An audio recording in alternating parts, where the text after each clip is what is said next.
अस्सलामुअलैकुम। आज के हम इस लेक्चर में पढ़ेंगे प्लैनेट्स जो कि सोलर सिस्टम में हैं। प्लैनेट्स की अगर बात की जाए तो उनमें से 8 प्लैनेट्स हैं जो सोलर सिस्टम में आते हैं, जिसमें मरकरी, वीनस, अर्थ, मार्स, जुपिटर, सैटर्न, यूरेनस और नेपच्यून है। अब इन प्लैनेट्स के हवाले से कुछ दो चीज़ें हमसे हमेशा पूछी जाती है, जो कि होती है एक रेवोल्यूशन पीरियड और एक होती है उसका रोटेशन पीरियड।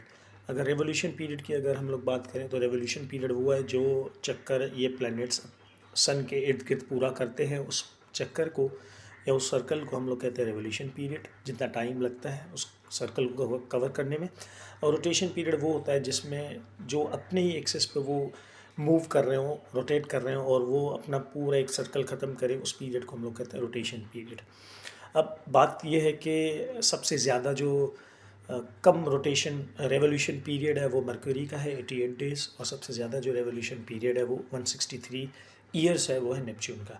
अगर रोटेशन पीरियड की बात की जाए तो सबसे ज़्यादा मीन्स कम जो है रोटेशन पीरियड वो जुपिटर का है, जो कि 9.9 आवर्स है। और सबसे ज़्यादा अगर रोटेशन पीरियड की बात की जाए वो वीनस का है, जो कि 244 डेज़ है। सैटेलाइट के हवाले से बात की जाए तो सबसे ज़्यादा जो सैटेलाइट्स या मून्स जो हैं वो सैटर्न के हैं। और जब कोई सवाल ये भी पूछा जाता है कि कौन से वो प्लैनेट्स हैं जिनके कोई भी मून नहीं है, वो है पहले वाले दो जो मरक्यूरी और वीनस है। स्पेसिफिकेशन की बात की जाए तो स्मॉलेस्ट और फास्टेस्ट अराउंड सन जो है वो मरक्यूरी है।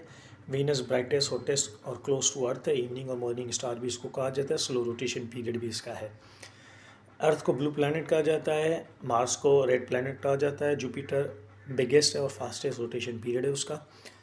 सैटर्न के मैक्सिमम नंबर ऑफ मून्स है और सेकंड बिगेस्ट भी इसको कहा जाता है। आखिरी का जो है नेपच्यून, उसको कोल्डेस्ट कहा जाता है और स्लोवेस्ट रेवोल्यूशन पीरियड है उनका। Thank you for watching my video. Allah हाफ़िज़।